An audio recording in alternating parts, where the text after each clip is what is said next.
Сәлематсыздар ма, құрметті көрермендер. Тұлғалар тағылымы хабарының кезекті санын бастаймыз. Бүгінгі тақырыбымыз шәкәрім мұраларындағы қолжазбалар сыры. Студия қонағы орталық ғылыми кітапхананың сирек кітаптар мен қолжазбалар бөлімінің ғылыми қызметкері Әділет Ахметұлы. Әділет мырза, қош келдіңіз. Қош көрдік, рахмет. Сіз қызмет жасайтын қолжазбалар бөлімі жайында біраз мағлұмат беріңізші. Рахмет. Орталық ғылыми кітапхана, алдымен сол кітапхана жөнінде айтар болсақ, 1932 жылы құрылған, 90 жылға жуық тарихы бар, өте үлкен кітапхана, 6 миллионға жуық кітап қоры бар. Соның ішінде мына сирек кітаптар қорының өзі 91 мың, қолжазбалардың өзінен 22 мың тақырыптан тұратын қолжазбалар бар. Қазақстан Республикасындағы осы сирек кітаптар менен қолжазбалар жағынан ең үлкен кітапхана болып саналады. Ал жаңағы біз қызмет жасайтын қолжазбалар мен сирек кітаптар бөлімі бұл 1959 жыл құрылған, өткен жылы ғана 60 жылдық мерейтойы болды. Әділет мырза, Шәкәрім Құдайбердіұлы ғұлама, ірі тұлға ғой. Бұның халқына, ел жұртына тастап кеткен мұралары өте көп, әлі де ашылмай жатқан қырлары да көп. Енді осы тәуелсіздік кезінен бастап қолға алынды ғой. Содан бері біраз жұмыстар жүргізілді. Кейінгі кезеңде әлі де тың жатқан дүниелері бар ма? Осылар сіздің қолжазбалар бөлімінде сақталған болса, мәлімет беріңізші осылар туралы. Не айтасыз? Зерттелу тарихы ма, әлде ашылмай жатқан тұстары бар ма? Міне осыған тоқталып өтіңізші. Шәкәрім Құдайбердіұлы енді ол кісінің өзінің көзі тірісінде де, бұл дүниеден аттанып кеткеннен кейін де жұрттың жүрегіне терең ұялаған соншалық, бүкіл қазақ даласының әрбір жерінде ол кісінің өлеңдерін, кереметтей ақыл-нақыл сөздерін қолдан қолға көшірген, бұл бір керемет дәстүр болған. Бұл өзі осы бір тамаша дәстүр Абайдың бойында да бар, Абай төңірегінде де болған.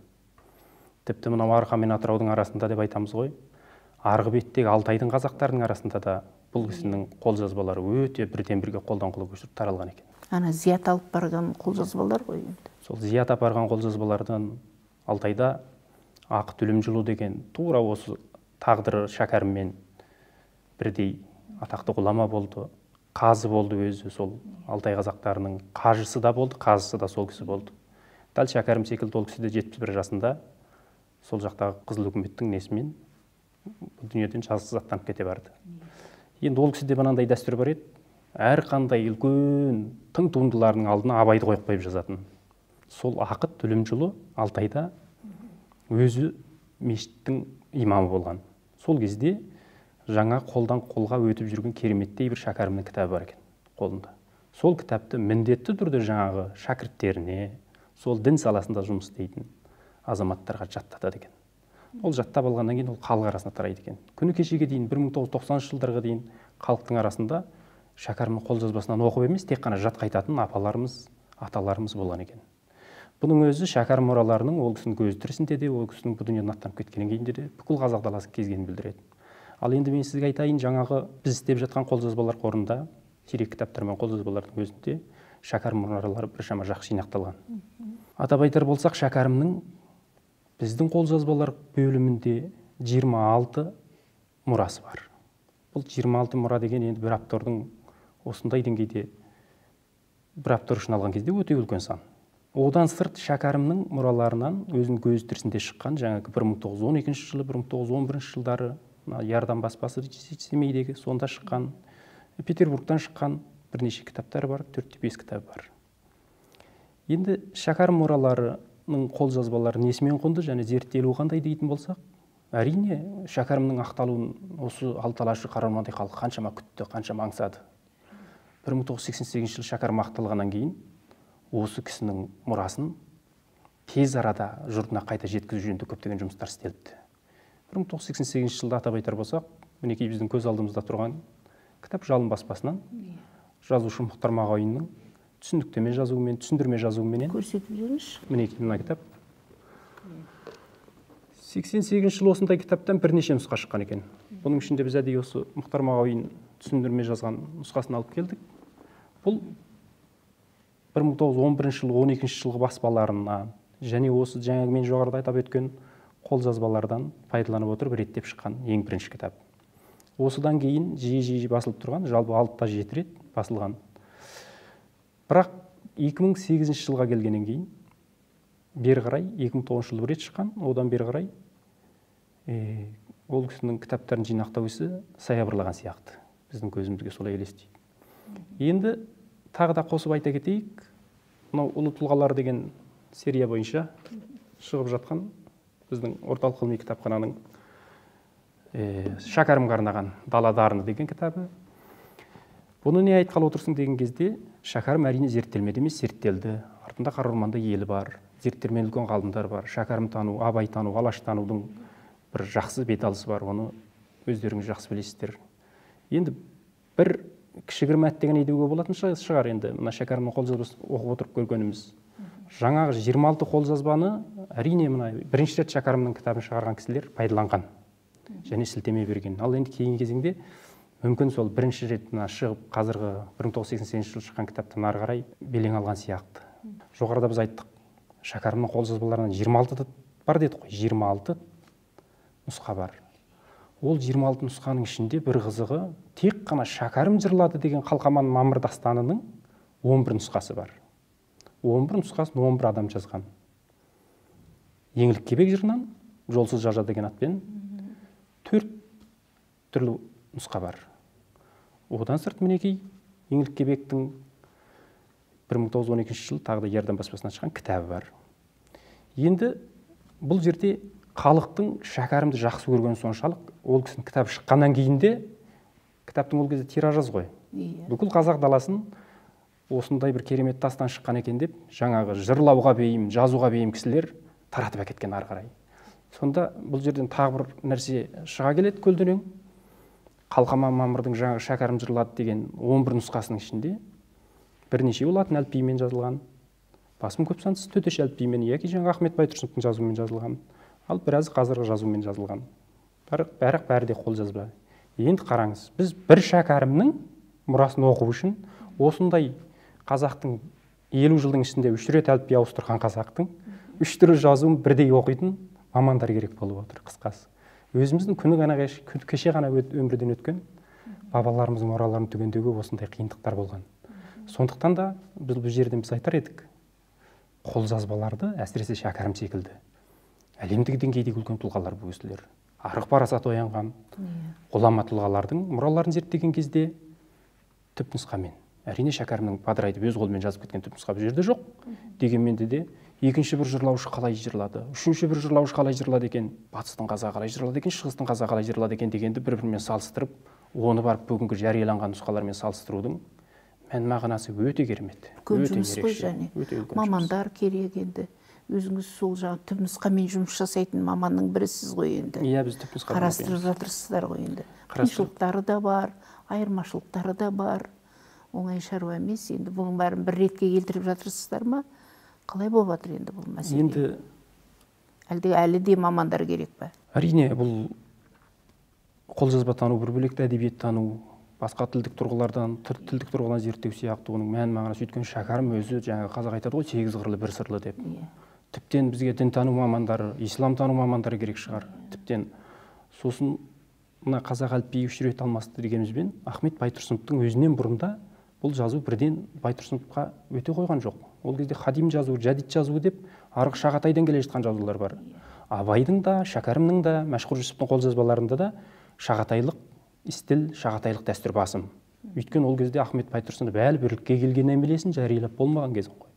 Сондықтан не айтқалы отырсың деген кезде бұл жерден тіптен шағатай танушы ғалымдардан бері қарай хадим жазуын, жәдид жазуын жақсы оқи алатындар, жәдидтік іліммен оқи алған, жәдидтік ілімнен сауаты бар мамандардың өзі де керек шығар. Сондықтан бұл енді бұл шәкәрім алты алаштың арырақ айтсақ түркі дүниесінің үлкен мақтанышы. Сондықтан бұған жұрт болып жұмыс істеу керек. Шәкәрімнің аманатын алып келіп отырсыз ғой енді. Осылармен таныстырыңызшы. Шәкәрімнің мұраларын жоғарыда өздеріңізге айттық, 26 нұсқасы бар деп. Бірақ енді бүгін оның бәрін көтеріп алып келмей, типтік бірнешеуін алып келдік. Ең алдымен ғұламаның қолжазбаларын таныстырудан бұрын сіздерге біздің сирек кітаптар қорында сақталған өте көне кітаптарын таныстырып өтейін. Шәкәрім Құдайбердіұлының көз тірісінде негізінде 4-5 кітап баспадан жарық көрген. Орынбордан және Семейдегі Ярдан баспасынан. Енді мына кітап өздеріңіз көрсеңіздер, түрік қырғыз һәм хандар шежіресі дейді. Бұл Шәкәрім аты аталған жерде өте маңызды, ол кісінің артқа қалдырған бір үлкен мұрасы болып есептеледі. Бүгінгі Шәкәрім тануда да, түріктің тарихын тануда да өте маңызды осы кітаптың осы бір нұсқасы біздің сирек кітаптар қорында бар. Жалпы басқа жерде бұл кітап қазірге дейін табылмай отыр. Сонымен де құнды болып отыр. Енді бұл 1911 жылы, 11 жылы Шәкәрімнің бұл кітабы сол Орынборда жарық көрген. Жоғарыда мен сіздерге айттым, мінекей бұнда 11 жылы Ахмет Байтұрсыновтың қазіргі төтеше емлесі, қазіргі жазу қалыптаса қоймаған кез. Бұда жаңағындай жадиттің, хадым жазуының, яғни кезіндегі Шағатайдың стилі бар бұлда. Сондықтан бұны да бірден жүргізіп тез-тез оқып кете алмауы мүмкін. Қысқасы бұл Шәкәрімнің бұл еңбегі өзінің қолжазбасына, яғни өзінің түп нұсқасына өте жақын, өйткені көз тірісінде тапсырылған. Екінші кітап Қазақ айнасы деген. Бұл да Шәкәрімді сол кездегі зиялы қауымға, сол кездегі ұлттың көшбасшыларына танытқан өте сүбелі еңбек Қазақ айнасы. Бұл 1912 жылы Семейдегі Ярдан баспасы дейді, Жәрдем баспасынан шыққан болатын. Мінекей қараңыз, құмарлық дейді. Бұны айтып отырмыз, бүкіл сол кездегі қазақ зиялыларына, ұлттың көшбасшыларына Шәкәрімді тұлға ретінде танытқан. Ол кісінің ақындық, ғалымдық несі қалыптаса бастаған кездегі шыққан кітаптар. Қысқа сөз дейді, ажалсыз әскер дейді. Осындай керемет шығармалар. Енді жоғарыда айтып өткен еңлік кебек те, Қалқаман мамыр да сол кезде баспалардан шыққан. Оны біз бүгін әкелмедік, өйткені қазір оның қолжазбасын көрсетеміз сіздерге. Ал мынау қызық, мінекей. 1924 жылы Семейден шыққан тағы да. Бұл Дубровский әңгімесі деген. Шәкәрімнің, мінекей, Пушкиннен аударған кітабы.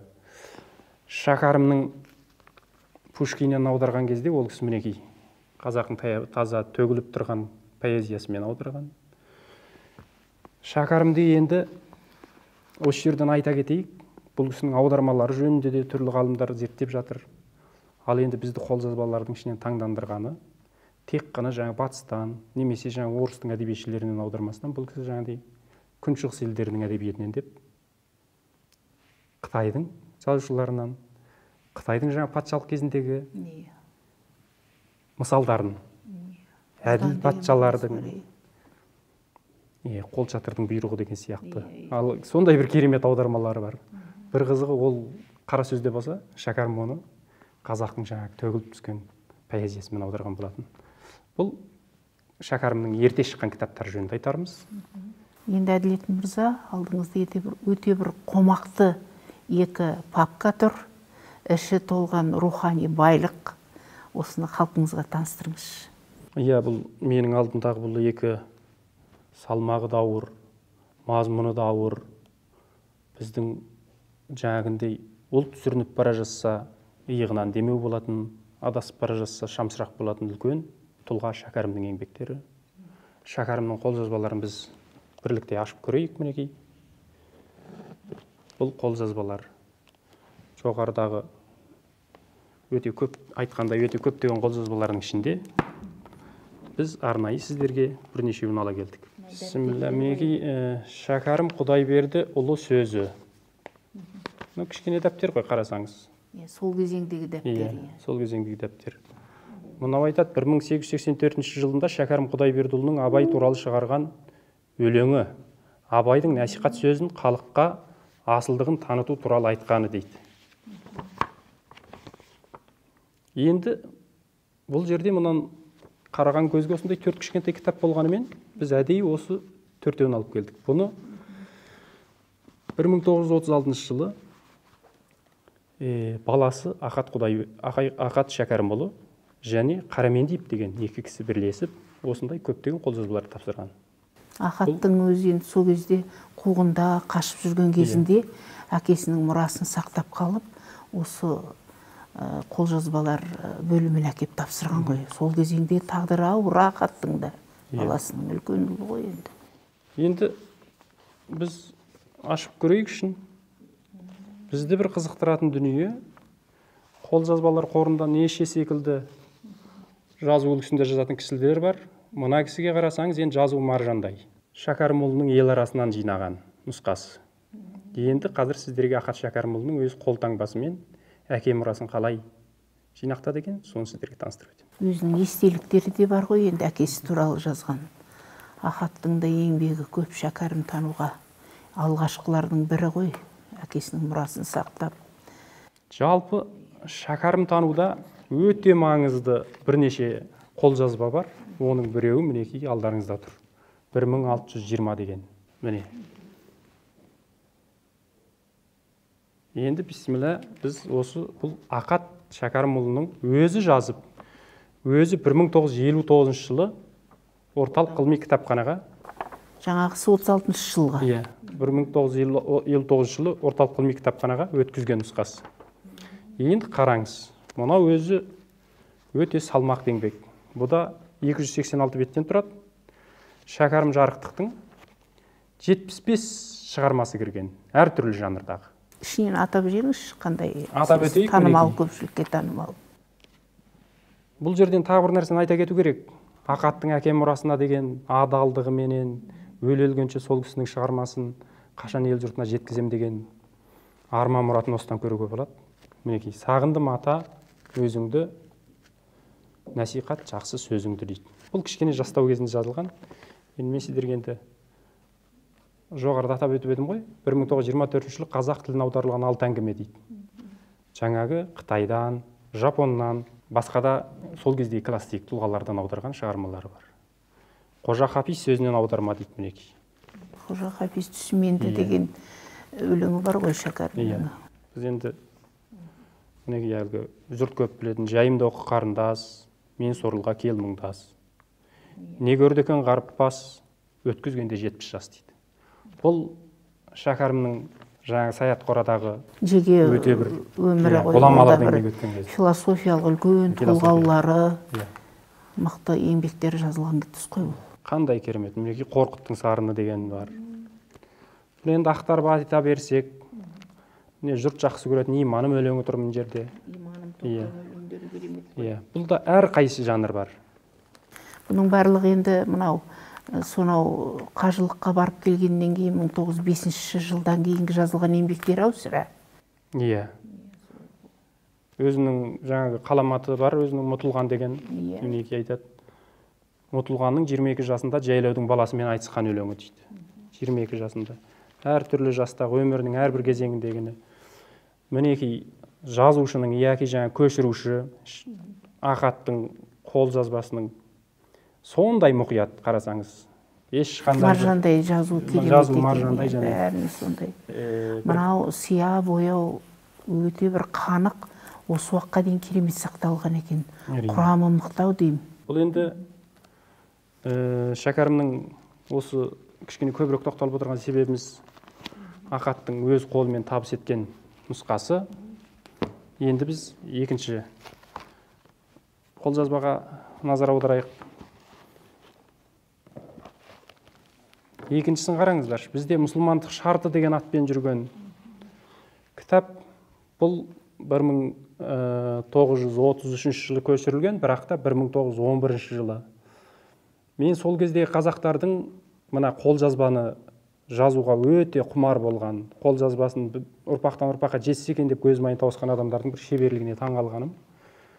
Ол кітап болып шықты ғой демейді екен ол кезде. Кітап болса, кітаптан көшіріп алады екен да, тағы да қолжазба нұсқасын тарата береді екен. Мінекей мынау сол мұсылмандық шарты деген атпен таралған мұсылмандық кітабы. Мінекейіңіз. Бисмиллахир-рахманир-рахим деп бастайды. Сосын ары қарай иманның шарты деп. Бұл шәкәрімге қатысты қолжазбалардың ішіндегі өте көне мұралардың бірі деп айтуға болады. Тағы да бір өте қызықты, құнды мұра деп көрсетуге тиісті бір дәптеріміз бар.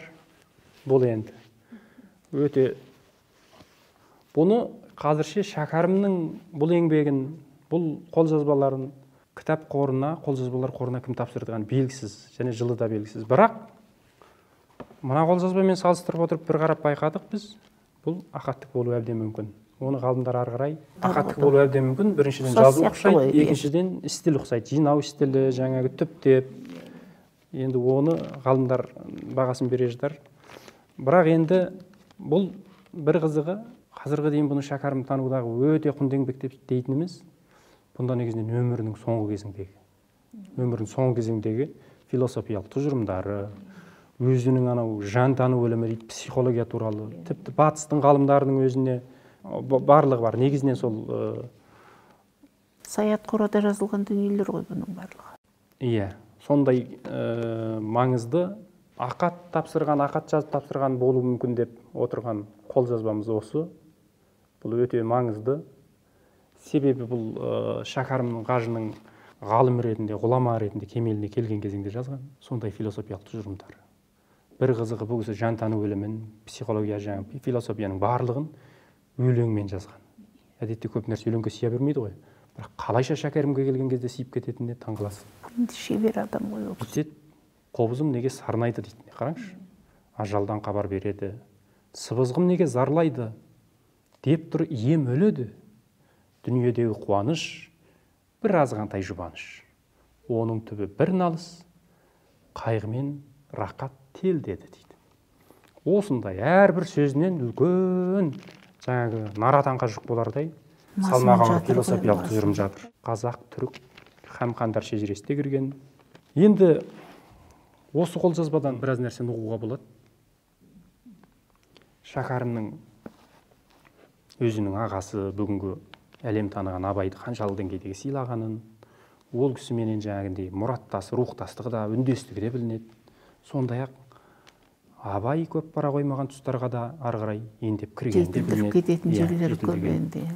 Шәкәрімнің өте маңызды салмақты қолжазбасынан осы екеуін айтуға болады. Бұны айттық жаңағындай ахаттың көзінің қарашығындай қорғап отырып әкеп тапсырған дүниесі. Енді сіздерге бағана мен бір қызықты ақпарат айтқан едім. Еңлік кебектің тек қана біздің қолжазбалар қорында Шәкәрім жырлады деген 4 нұсқасы бар деп. Мінекей қараңыз, бұл соның біреуі. Мен сіздерге жоғарыда бір қызықты ақпарат айтқан болатынмын. Еңлік кебектің дастаны деп аталатын Шәкәрім жырлаған нұсқасының өзінен біздің қолжазбада 4-еу бар болатын деп, 4 нұсқа бар болатын дедік. Ал Қалқаман Мамырдан дедік, 11 нұсқа дедік. Сонда бір ғана қолжазба қорында осынша көп нұсқалар сақталған. Енді халық арасында қаншама болды бір кезде. Қаншама адам қызығушылық танытты. Жаңа 11 нұсқаның айырмашылықтары бар ма? Мынау Еңлік кебектің мінекей. Көріп отырған боларсыздар.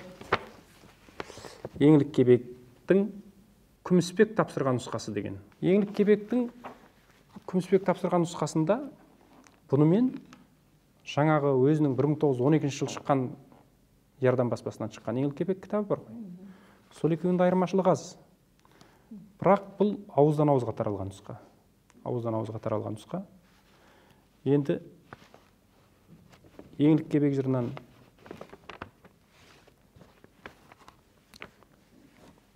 Шәкәрімнің бір өте даналығы деуге болады. Жаңағы ақтабан шұбырында Алқакөл сұламаның уақыттарын, сырдың бойындағы тарихи дүниелерді берген ғой. Өз қолымен таңбалап отырып жазып кеткен. Бұл жылына дейін айтып. Иә, бұл жаңағы Еңлік кебек жөнінде айтармыз. Енді қараңызшы мінекей. Қалқаман Мамыр дастанынан сіздерге жоғарыда айтып өткеніміз 11 нұсқасы бар еді деп, соның 2-еуін алып келдік.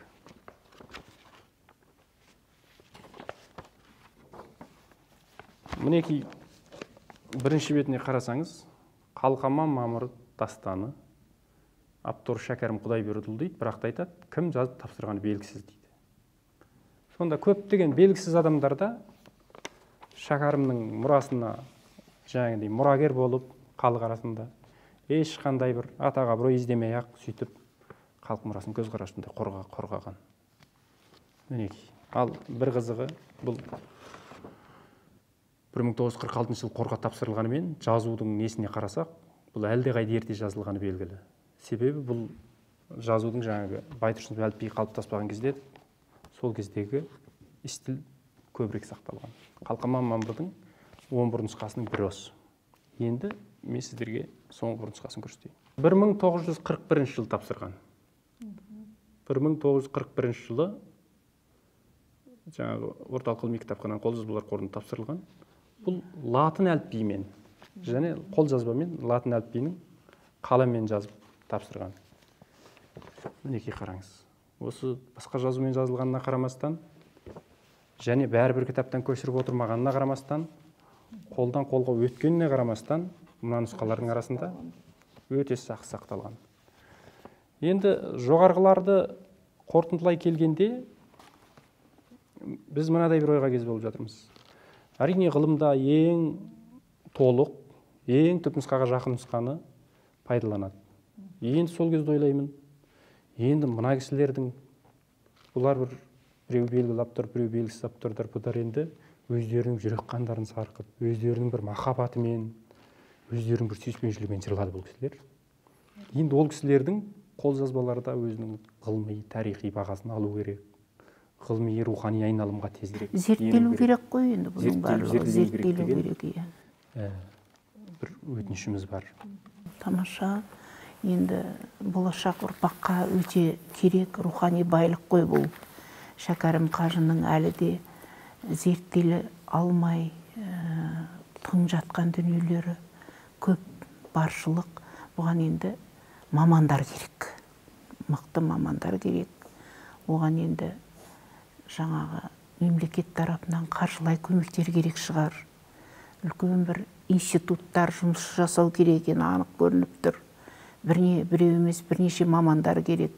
Шәкәрім қажы, ғұлама, бұл бүкіл қазақтың рухани дүниесін жақсартамын, түзу, адамзатты түзеймін деп, адамды түземекпін, мен түзетпек едім адамды деген идеясы бар.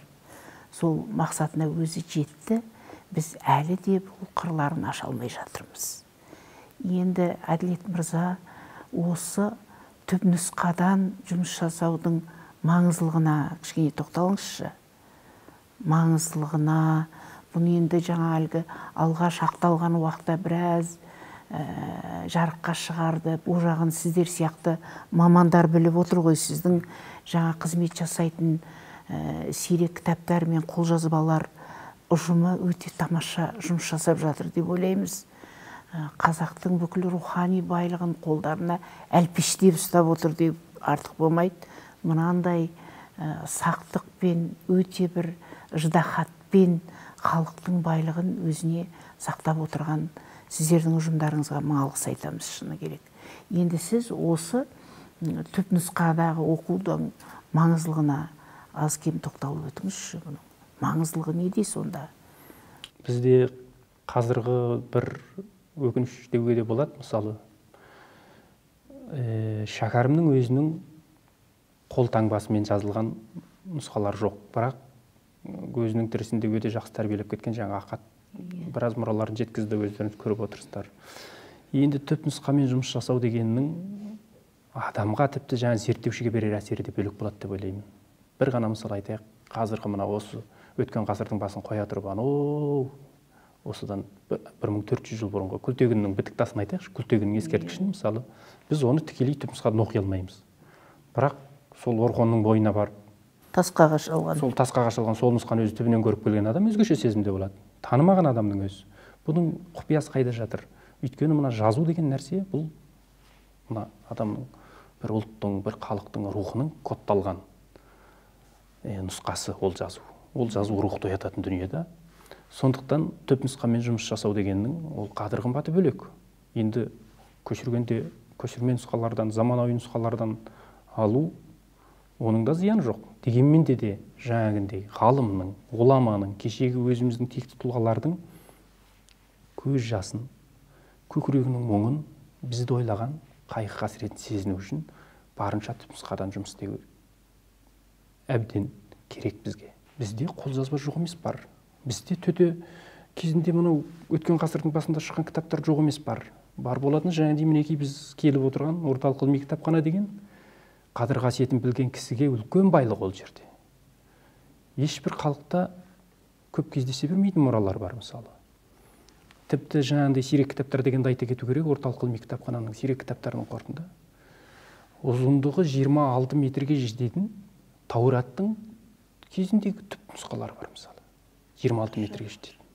Ал қазақтың хандар шежіресі 18 ғасырда жазылған. Бұл қазақ тарихындағы біз үшін тұңғыш өте ерте сирек дерек деуге болады. 3 метрден асатын қазақтың хандар шежіресі бар. Осыдан басқа біздің бұл кітапхананың қорында несін айтасыз? Қазақ тарихының, қазақтың өз бір бүгінгі заманда бір өркениетті үлкен көш басындағы ешкімнің алдында еңсесі түсірмейтін ел болам дейтін болса, рухани байлық жетеді. Бізге айтып жатқан жаңа рухани жаңғырыңдар деп жатыр ғой. Рухани жаңғыртатын бізді байлық жаңағы біздің кітапханаларда, ұлттық кітапхана сияқты үлкен қордалы орындарда жетеді мысалы. Тек қана соған ұрпақтың жүрегіне мына кісілердің мына жауһар сөздері бар ғой. Жету керек дейсіз ғой. Жету керек. 62 тамырымызда осы бұл өйткені бұл кісілер біздің бір жаңағыдай жай ұлтшылдықпен, жай атақ абыроймен емес, бұл кісілер әлемдік деңгейге көтерілген ақындар. Тағы бір нәрсені айта кетейік. Мысалы, қазір осы қолжазбалар десе, осыны оқып отырған, тыңдап отырған көрермендер ойлауы мүмкін, енді біріншіден бұны танымаймыз ғой. Екіншіден енді бұл қолжазбалар дегенің енді бір жатқан өте тереңде жатқан дүние ғой деп. Бірақ қазіргі заманның бір пайдасы болып жатыр. Бәрін электрон нұсқасын жасап жатыр мысалы.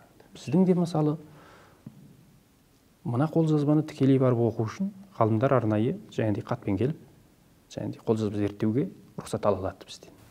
Ал үйтпейтін жағдайда кез келген азамат өзінің үйінде отырып, жаңағы кітапхананың сайтына кіріп, электронды нұсқасын көріп, өз үйінде отырып көріп зерттелуге мүмкіндіктері бар. Ол бәріміз жаңағыдай мына қолжазбаның түпнұсқасынан экранның алдында көре аламыз сондай жерден. Әділет мырза, бүгін біздің студиямызға келіп, Шәкәрім қажының аманатын, мұраларын алып келіп, халыққа таныстырып, қандай жұмыстар жасалынып жатыр, не жасалмақ деген тамаша пікірлер айттыңыз. Бұл енді әлі де болашақта жасалынатын жұмыстар ғой. Мамандар керек екенін айтып жатырсыз.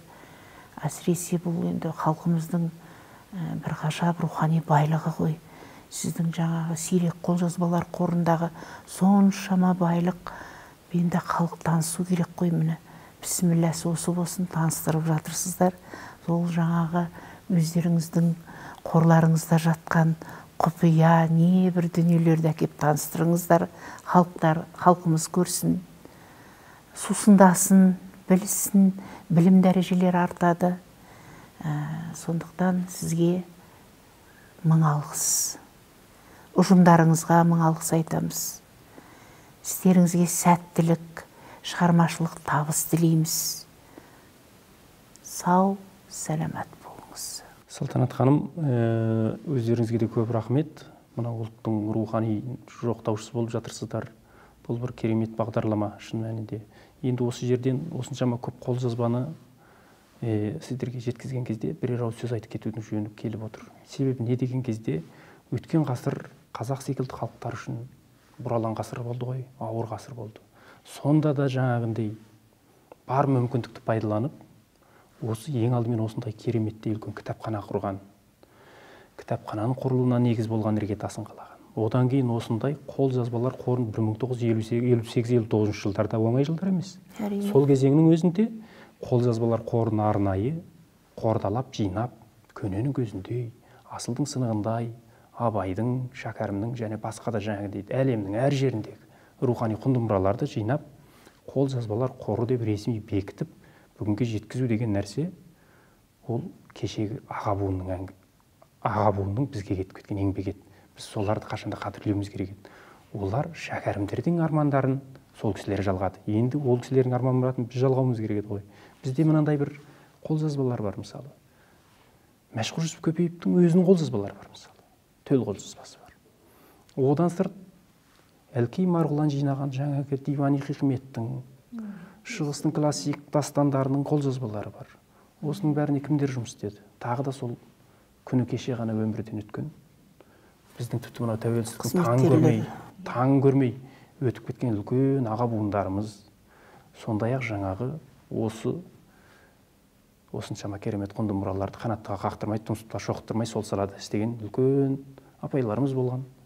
Кітапханашылар күні бүгінге дейін жаңағыдай ыстық суығына күйіп, ыстығына күйіп, суығына тоңып жатқан.